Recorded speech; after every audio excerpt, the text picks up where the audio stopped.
Well, Kathy, I've heard the story of the 100 Dresses. It has timeless messages. What a beautiful story. What is it about? Well, actually, it's a story about something that we're dealing with in modern times, which is schoolyard bullying, and what takes place in the schoolyard that teachers don't oversee or overhear, and the pain that it causes, the lifelong pain that it causes in the person who's being bullied. So what are some of the main messages of this play? Well, I think that it's twofold. One, that children need that supervision. They need the adults to intervene in their lives, but also you are just as culpable if you don't stop it. So you need to stand up for what's right then. Correct. Well, the show sounds beautiful, and we are on the set now, and I cannot wait to talk to Kevin to see kind of what was his inspiration behind this. So I will check in with you later, Okay, and Kathy. just remember that the week before we open, this place looks like a junior high boys' room. It's a mess, but we know where everything is. Sounds great. Thanks, Kathy. Thank you. Kevin, I know this play talks about ridiculing others and being quick to judge, but I am going to be quick to judge on this.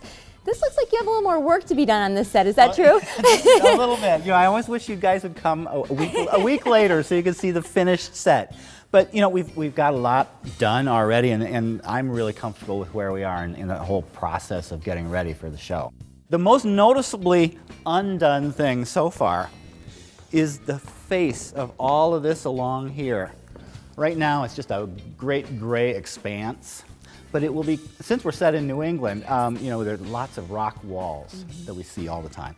This is all going to become a rock wall. So cool. With the benefit of styrofoam Magic. rocks Yes. that we are making right now. This starts off as a big 4x8 sheet of insulation that you buy at the lumber yard. We carve it to shape, we treat the surface a little bit with texture, and then we'll be painting it also.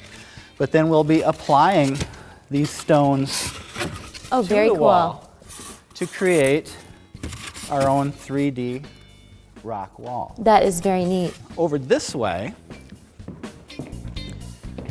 is the dining room in the home of the little girl who has the remorse about how she's been treating Wanda, the other girl. So we've brought in, we've got a period radio, some period furniture here. You always do a great job, Well, Kevin. thank you. And I'm going to go check in with Angie to see about the dresses. All right, sounds good. We'll see ya. Bye. Angie, when I heard that the Playhouse was putting on the 100 Dresses, I started thinking about you immediately, thinking, oh my gosh, you have to come up with 100 dresses. But that wasn't really the case in some ways. Tell us about the 100 Dresses, though.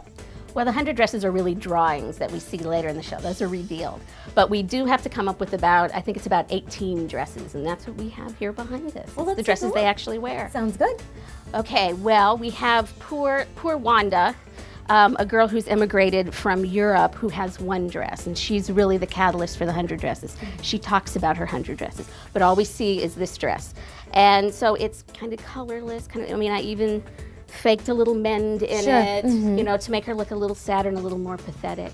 So that's what she has. And I know you said some of these pieces, like this one, is a vintage piece. So tell us what that means, really. Vintage is, antique is when it's like almost 100 years old. There's a number for that. But vintage is when something's like 10 to 20 years old. This is from the 50s, maybe the 40s. And it fits right in with this show and what it looks like, the classic little girl's dress from mid-century. Is it the set, the costumes, the actors, the message? There are so many reasons to come and see this beautiful show. So Leanne, how can people get tickets to the 100 Dresses? Well, of course, they can always come here to the Playhouse ticket office, visit us online at dmplayhouse.com, or give us a call at 277-6261. And I've got your family's tickets here. Perfect. Thanks, Leanne. Enjoy. Thank you.